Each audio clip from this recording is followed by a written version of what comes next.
Swastiastu. Assalamualaikum warahmatullahi wabarakatuh. Salam sejahtera bagi kita semua. Shalom, namo buddhaya, dan salam harmoni. Baik, di sini kami kelompok 6 akan presentasikan materi mengenai program pensiun yang dimana lintas prodi literasi keuangan. Nah, sebelum kita lanjut ke presentasi selanjutnya, ke materi selanjutnya, izinkan kami untuk perkenalkan diri bersama rekan saya. Yang pertama itu ada Agung Puja dengan NIM 2215051079. Saya Sudiasi dengan NIM 2215051010. Yang terakhir Desa Triana dengan NIM 2113101023. Penjelasan materi pertama akan dilanjutkan oleh rekan saya. Untuk itu saya persilakan. Baik, terima kasih atas waktunya. Di sini saya akan menjelaskan tentang pengertian pensiun, yang di mana pensiun adalah kondisi seseorang yang berhenti bekerja setelah mencapai usia tertentu atau setelah bekerja selama periode tertentu dan pernah menerima manfaat finansial dari program pensiun yang diikuti selama masa aktif bekerja. Next slide. Selanjutnya itu ada pengertian program pensiun, yang di mana program pensiun merupakan program yang memberikan manfaat keuangan kepada peserta setelah mereka pensiun atau mencapai usia lanjut sebagai upaya untuk memastikan kesejahteraan finansial di masa tua. Di Indonesia, program pensiun semakin penting seiring dengan pertumbuhannya populasi lanjut usia dan kebutuhan akan jaminan keuangan setelah memasuki masa pensiun. Next. Berikutnya itu ada sejarah lembaga pembiayaan, yang di mana program pensiun muncul untuk menjawab kebutuhan akan keamanan keuangan ketika seseorang tidak lagi produktif dalam bekerja. Sejarahnya dimulai dari inisiatif berbagai negara untuk menyediakan jaminan sosial bagi warganya yang sudah mencapai usia pensiun. Selanjutnya. Nah, lainnya itu ada perkembangan industri perusahaan pembiayaan, yang dimana di Indonesia program pensiun formal dimulai dengan pembentukan dana pensiun di bawah pengawasan pemerintahan untuk menyediakan manfaat bagi pekerja, yang berkembang menjadi lebih kompleks dengan adanya program pensiun swasta dan dana pensiun perusahaan. Ya. Awal mula terbentuknya BPJS, yang dimana BPJS Badan Penyelenggaraan Jaminan Sosial merupakan salah satu wujud reformasi jaminan sosial di Indonesia. BPJS Ketenagakerjaan sebagai penerus PT John Sostek kini mengelola jaminan sosial termasuk program pensiun bagi pekerja formal di sektor swasta dan pemerintahan. Next. Nah, apa sih pentingnya program pensiun, yang dimana itu yang pertama ada keamanan finansial di masa tua, yang dimana program pensiun memberikan sumber pendapatan yang stabil setelah mereka pensiun, membantu individu memenuhi kebutuhan hidup tanpa tergantung kepada orang lain. Selanjutnya itu ada perencanaan masa depan, yang dimana program ini memungkinkan individu untuk menabung secara teratur selama masa kerja sehingga memastikan kesiapan finansial saat memasuki usia pensiun. Next.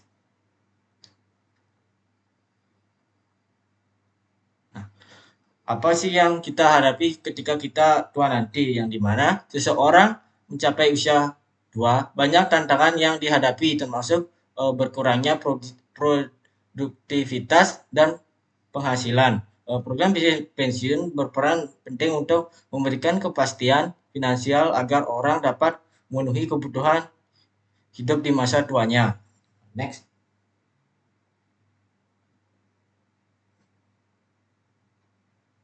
Nah, selanjutnya ada penerimaan manfaat pensiun dan aktualisasi diri, yang dimana penelitian menunjukkan bahwa penerimaan manfaat pensiun memiliki rasa aman yang lebih baik dan aktualisasi diri yang lebih tinggi dibandingkan mereka yang tidak memiliki jaminan keuangan di masa tuanya. Baik, untuk materi di selanjutnya akan dilanjutkan oleh rekan saya.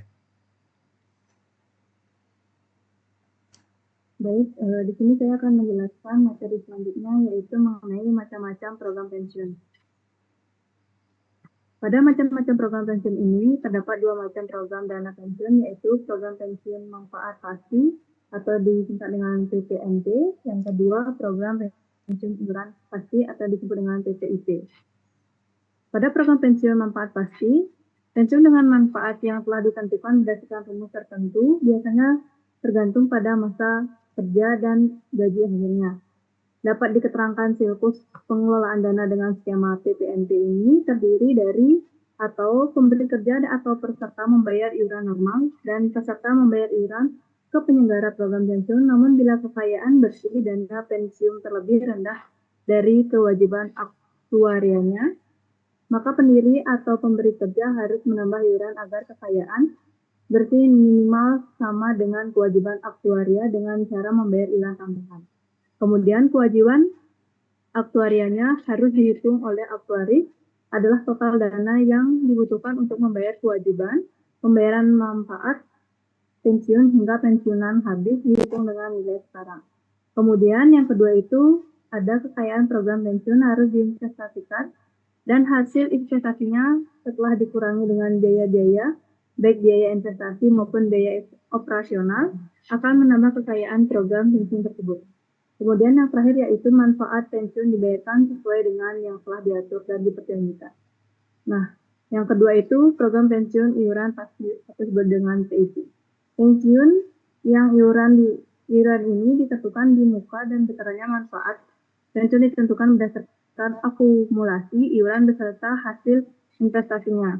Yang dimana memiliki manfaat pensiun ini berupa akumulasi iuran beserta hasil pengembangannya. Besar manfaat pensiun tergantung dari hasil investasi dilakukan oleh penyelenggara program pensiun. Selanjutnya, penyelenggaranya tersebut melakukan investasi untuk pengembangan dana pesertanya dan masing-masing peserta diberi rekening pribadi yang akumulasi iuran dan hasil investasinya bisa dicek berskala. Kemudian dapat saya jelaskan tentang siklus pengelolaan keuangan dari program pensiun dengan PPIP ini. Yang pertama, memberi kerja dan peserta membayar iuran ke penyelenggara program pensiun. Tanggung jawab memberi kerja selesai dengan membayar iuran. Peserta memiliki buku catatan iuran. Aset program pensiun terdiri dari total aset dikurangi biaya-biaya operasional dan sisanya adalah iuran untuk peserta dan hasil pengembangan yang didistribusikan kepada rekening peserta secara proporsional. Kemudian iuran yang masuk diinvestasikan, hasil investasi harus dikembalikan ke program pensiun setelah dikurangi biaya operasional catatan rekening masing-masing, kemudian peserta secara proporsional. Nah, yang terakhir, manfaat pensiun dibayar sesuai dengan akumulasi iuran dan hasil pengembangan setelah dikurangi biaya secara operasional. Nah, kemudian ada penyelenggara program pensiun wajib, di mana di Indonesia program pensiun wajib diselenggarakan pemerintah melalui BPJS Ketenagakerjaan dan program pensiun yang diikuti oleh pegawai negeri sipil atau PNS. Program ini dirancang untuk memberikan manfaat pensiun kepada pekerja setelah mencapai usia pensiun. Kemudian ada jenis dana pensiun. Di jenis dana pensiun ini, yang pertama ada DPLK, atau disebut dengan dana pensiun lembaga keuangan, yang dimana diselenggarakan oleh bank atau perusahaan asuransi untuk memberikan manfaat pensiun kepada peserta yang merupakan individu atau secara kelompok. Kemudian ada dana DPPK, atau disebut dengan dana pensiun pemberi kerja, yang dimana dibentuk oleh perusahaan untuk memberikan manfaat pensiun bagi karyawannya. Kemudian ada jenis program pensiun sukarela. Pada jenis program pensiun sukarela ini dirancang untuk pekerja yang ingin menambah jaminan pensiun di luar program wajib. Program ini dapat diselenggarakan oleh perusahaan atau individu yang ingin mempersiapkan keuangan di masa tuanya secara mandiri. Kemudian ada peserta dan usia pensiun, di mana peserta program pensiun dapat mulai menerima manfaat setelah mereka usia pensiun yang ditetapkan umumnya antara 55 sampai 60 tahun.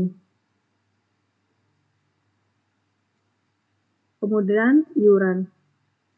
Iuran ini program pensiun untuk terdiri dari kontribusi dari pekerja dan pada beberapa program dari pemberi kerja. Iuran ini kemudian diinvestasikan untuk menghasilkan dana pensiun mereka. Kemudian ada jenis manfaat pensiun, yang dimana manfaat diterima peserta dapat berupa pembayaran berkala atau lump sum, tergantung pada ketentuan program yang telah diikuti. Kemudian ada anuitas. Anuitas ini instrumen keuangan yang memberikan penghasilan tetap bagi penerima manfaat selama pensiun tersebut. Untuk materi selanjutnya akan dilakukan oleh rekan saya. Baik, terima kasih atas kesempatannya. Di sini saya akan melanjutkan materi mengenai aktuaria, di mana aktuaria merupakan disiplin ilmu yang menggabungkan antara ilmu matematika dengan ilmu statistika untuk menghitung perkiraan implikasi keuangan di masa depan, di mana perhitungan aktuaria menggunakan berbagai asumsi seperti jumlah peserta yang akan dihitung, kenaikan upah atau gaji, tingkat kematian atau mortalitas dan usia harap hidup, suku bunga, dan sebagainya. Teori yang berkaitan dengan aktuaria antara lain adalah pensiun matematik yang ditulis oleh Winslow pada tahun 1977. Next.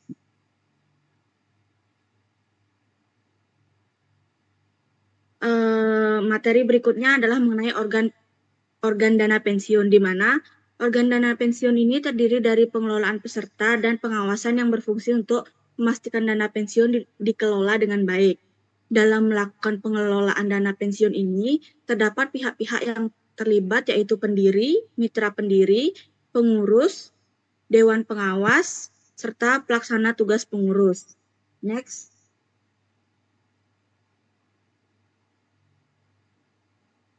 Peraturan dana pensiun. Peraturan dana pensiun atau sering disingkat PDP adalah peraturan yang berisi ketentuan yang menjadi dasar penyelenggara program pensiun. PDP ini dibuat oleh pendiri dan disetujui oleh OJK. PDP ini sebagai pedoman untuk utama bagi pengurus dan dewan pengawas dana pensiun. Next.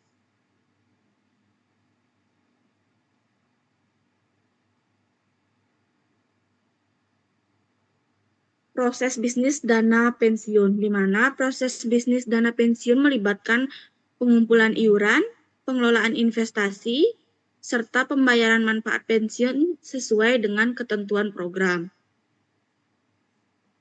Next.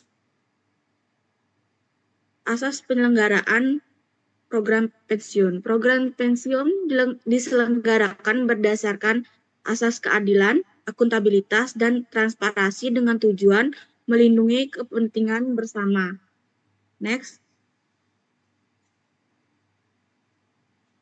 Pengawasan. Pengawasan dana pensiun dilakukan oleh OJK, oleh regulator seperti Otoritas Jasa Keuangan atau OJK untuk memastikan kepatuhan terhadap regulasi dan perlindungan hak-hak dari peserta penerima dana pensiun tersebut. Next.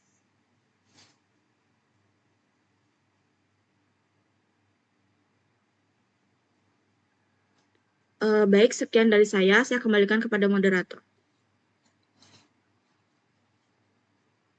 Oke, terima kasih rekan-rekan yang sudah membantu menjelaskan materi mengenai program pensiun. Ini terakhir materinya, yaitu mengenai program pensiun. Apabila kami ada kesalahan kata, kami mohon maaf. Kami dengan Tita Parami Santi. Om Santi Santi Om. Assalamualaikum warahmatullahi wabarakatuh. Salam sejahtera bagi kita semua. Salam budaya dan salam harmoni.